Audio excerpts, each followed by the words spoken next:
صحیح بخاری کی ایک روایت میں آتا ہے، حضرت ابو ہریرہ رضی اللہ تعالی عنہ سے مروی ہے کہ رسول اللہ صلی اللہ علیہ وسلم نے فرمایا، وہ بہترین دن جس پر سورج طلوع ہوا جمعہ کا دن ہے۔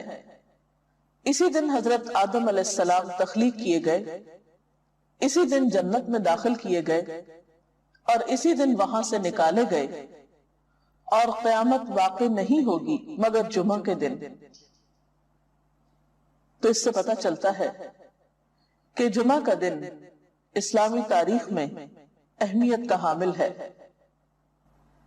اس دن میں سب سے اہم کام جو ہمیں کرنا ہے وہ نماز جمعہ کا اہتمام ہے۔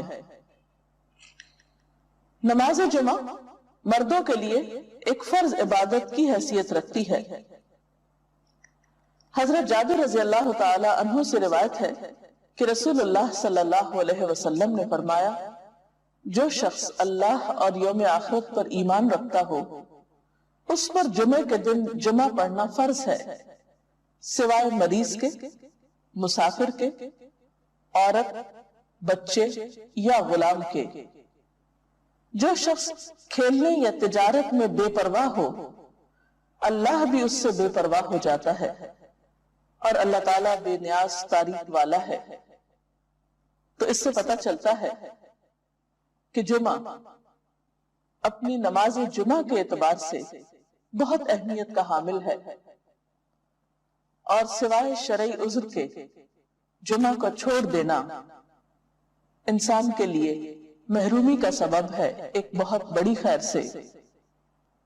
عام طور پر انسان تجارت اور کھیل کود میں مشغول ہو کر نماز جمعہ سے بے پرواہی برتتا ہے، لیکن ایسا کرنا خود انسان کے اپنے ہی لیے نقصان دہ ہے۔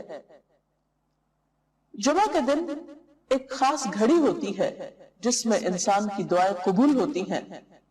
حضرت ابو ہریرہ رضی اللہ تعالی عنہ سے روایت ہے، رسول اللہ صلی اللہ علیہ وسلم نے جمعہ کے دن کا ذکر کیا تو ارشاد فرمایا، اس میں ایک ایسی گھڑی ہے کہ جس مسلمان بندے کو وہ میسر آ جائے اور وہ کھڑا ہوا نماز پڑھ رہا ہو تو وہ اللہ سے جس چیز کا سوال کرتا ہے اللہ تعالیٰ اسے ضرور عطا فرما دیتا ہے۔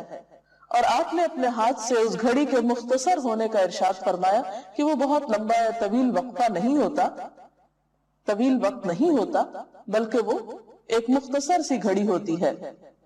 مسلم کی ایک حدیث کے مطابق وہ گھڑی امام کے منبر پر بیٹھنے سے نماز جمعہ کے ختم ہونے تک ہے، اور ترمذی کی حدیث کے مطابق یہ گھڑی عصر سے لے کر سورج غروب ہونے تک تلاش کی جائے۔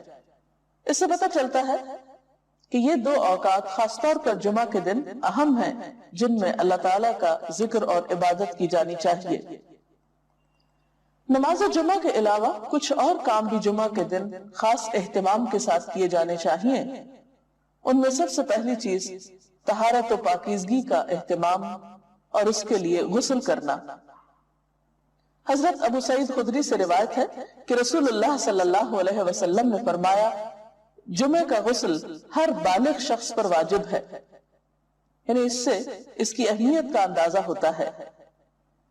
حضرت سلمان فارسی کہتے ہیں کہ نبی صلی اللہ علیہ وسلم نے فرمایا کہ جو شخص جمعہ کے دن غسل کرے اور جس قدر اس کے امکان میں ہو طہارت کرے، پھر تیل لگائے یا اپنے گھر کی خوشبو استعمال کرے، اس کے بعد جمعے کے لیے نکلے اور دو آدمیوں کے درمیان میں جو مسجد کے اندر بیٹھے ہوں تفریق نہ کرے، یعنی بیچ میں سے ان کو نہ کاٹے، پھر جس قدر اس کی قسمت میں ہو نماز پڑھے، پھر جس وقت امام خطبہ پڑھنے لگے تو چپ رہے، تو اس کے وہ گناہ جو اس جمعے اور پچھلے جمعے کے درمیان ہوئے بخش دیے جاتے ہیں۔ حضرت اوس بن اوس سے روایت ہے کہ رسول اللہ صلی اللہ علیہ وسلم نے فرمایا، تمہارے دنوں میں سب سے فضیلت والا دن جمعے کا دن ہے، پس تم اس دن مجھ پر کثرت سے درود بھیجا کرو، اس لیے کہ تمہارا درود مجھ پر پیش کیا جاتا ہے۔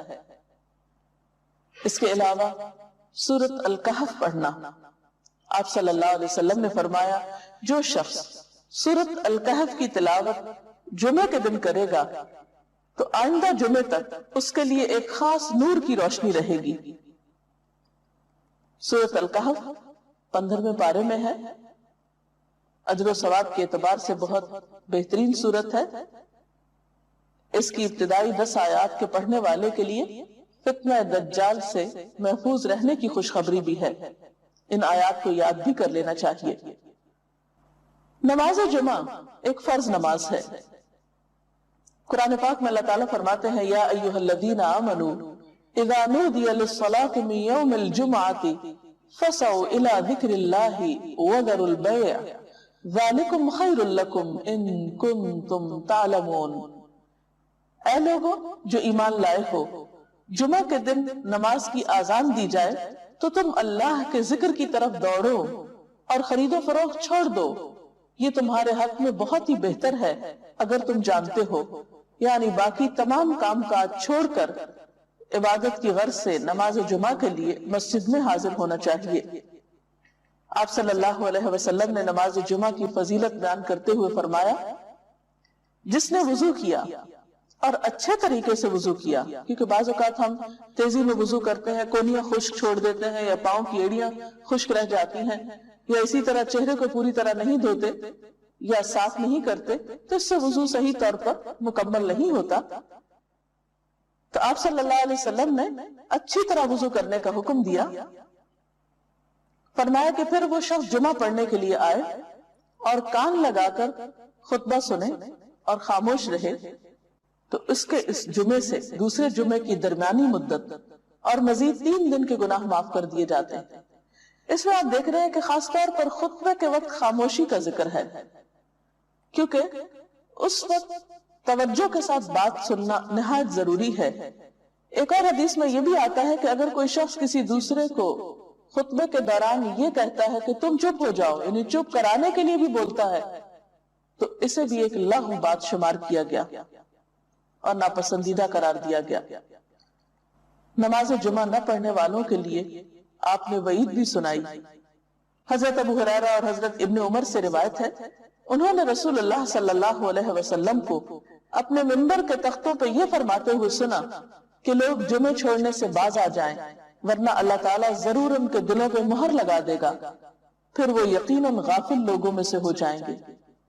اور غافل دل تو پھر ایک بیمار دل ہوتا ہے، انسان کے اپنے ہی لیے تکلیف دہ ہوتا ہے۔